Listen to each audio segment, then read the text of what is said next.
안녕하세요. 삼성서울병원 건강구독자 여러분. 부정맥에 대해 알기 쉽게 자세하게 알려드리는 진료실에서 못다한 부정맥 이야기 8번째 시간입니다. 저는 삼성서울병원 순환기내과 김주연입니다. 지난 시간 제가 부정맥 환자분들 중에 이것을 정말 좋아하는데 부정맥에 좋지 않다는 말 때문에 걱정이 된다, 먹어도 되느냐 물어보는 음식이 있다고 말씀드렸었죠. 이것의 정체 다들 눈치채셨나요? 바로 한국인이 사랑하는 음료 커피인데요. 이번 8번째 챕터에서는 부정맥 환자가 피해야 하는 식품에 대해 말해보려고 합니다.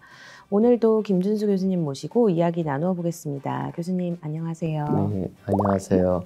삼성서울병원 순환기내과 김준수입니다. 교수님 반갑습니다. 부정맥 환자뿐만 아니라 주변에 커피 없이는 못 사는 분들이 정말 많이 계시는데요. 건강한 사람도 커피를 자주 마시다 보면 카페인 때문에 심장이 두근거리고 밤에 잠을 제대로 못 자는 경우가 생기기도 하죠. 언뜻 생각하면 부정맥에 좋지 않을 것 같은데 정말로 그럴지 본격적으로 알아보도록 하겠습니다. 우선 제일 먼저 드는 생각은 부정맥 환자가 커피, 즉 카페인을 섭취했을 때 발생하는 두근거림이 부정맥으로 인한 건지 아니면 카페인으로 인한 건지 좀 헷갈릴 수도 있겠다는 건데요. 구분이 가능할까요? 내원하는 환자분들 중에는 카페인을 섭취한 후 심장 두근거림 증상 오시는 경우가 종종 있습니다. 또 이런 증상이 신경 쓰여 커피를 끊었더니 좋아졌다는 환자분들도 계시는데요. 만일 카페인이 부정맥을 유발한 것 같다고 생각되시면 먼저 손목의 맥박을 확인해 보시는 게 좋습니다. 맥이 불규칙하다면 기회수축과 같은 부정맥 증상이란 것이고 규칙적이라면 카페인 성분이란 두근거림일 가능성이 높습니다. 아무래도 부정맥 환자가 카페인이 함유된 음료를 마시고 그런 가슴 답답함이나 두근거림을 경험한다면 카페인 자체가 부정맥을 유발했다고 생각하기가 쉬울 것 같아요. 네, 아직까지 카페인이 부정맥 유발한지에 대해서는 논란의 여지가 있습니다. 다만 카페인 성분이 심장에 영향을 끼치는 것은 사실이기 때문에 그러한 증상이 심하게 나타나신다면 자제하시는 것이 좋겠죠. 그럼 카페인이 심장에 미치는 영향에 대해 자세하게 알아볼까요?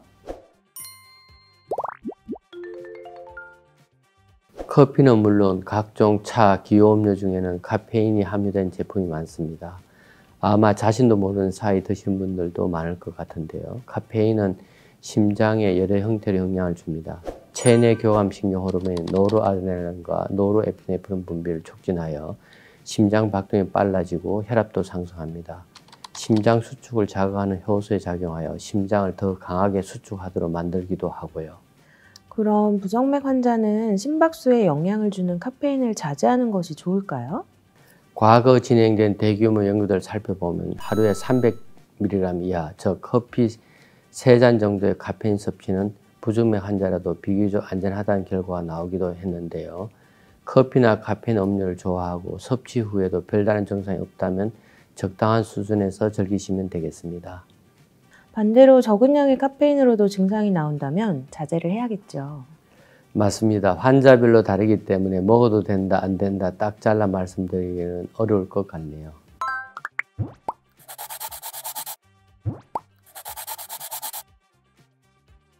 커피 이외에 부정맥 환자가 주의해야 하는 음식이 또 있을까요? 네.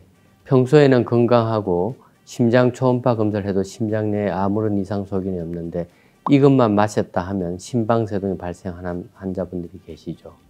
이번엔 애주가분들이 긴장하셔야겠네요. 술과 부정맥의 연관성에 대해 알아보도록 하겠습니다. 가끔 외래 환자들 중 평소에는 부정맥 증상이 없다가 저녁에 과음하시고 다음날 새벽 심한 가슴 두근거림과 답답함 때문에 응급실로 오시는 경우가 있습니다. 이때 검사를 해보면 심방세동이라는 빈맥성 부정맥이 발견되기도 하는데요. 이런 환자들은 특이하게도 평소에는 전혀 증상이 없습니다. 건강하고 심장 초음파 검사를 해봐도 문제가 없죠. 그런데도 과음을 하면 심방세동이 발생을 하는 거군요. 네. 그래서 이런 발작성 심방세동 환자들은 음주와 심방세동 발생의 연관성이 매우 높다고 봐야 합니다. 이러한 발작성 심방세동 환자는 어떻게 치료하면 될까요? 과음으로 인해 발생하는 부정맥이니 술만 마시지 않으면 해결되지 않을까 싶은데요. 맞습니다. 우선 환자분에게 술과 심방세동의 높은 연관성에 대해 설명하고요. 검주하도록 말씀드립니다. 사실 이런 경우는 검주만 하면 항부정맥 투여 없이도 잘 지내실 수 있거든요.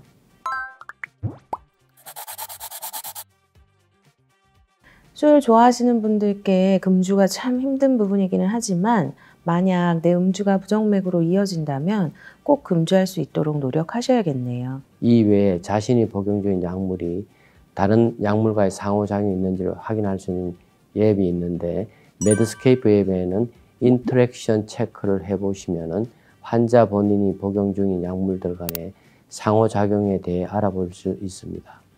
코로나19 치료약 중에도 주의해야 하는 약이 있다고 들었어요. 팍스로비드는 약물이 5일간 복용 시 항부정맥제나 새로운 항우 약물과 상호작용이 있을 수 있다고 알려져 있습니다. 만약 자신이 부정맥 치료로 약물을 복용 중인데 팍스로비드를 사용해야 한다면 복용 전 꼭 담당 전문의와 상의해 보십시오. 네, 지금까지 부정맥 환자가 주의해야 하는 음식이나 약물에 대해서 알아보았는데요. 다음 시간에도 오늘처럼 부정맥 환자분들이 일상생활 속에서 궁금해하는 부분에 대해 다루어 주신다고요?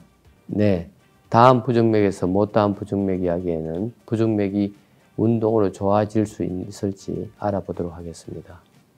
격렬한 운동을 하면 심장이 정말 맹렬하게 뛰는데 과연 어떨지 얼른 알고 싶은데요.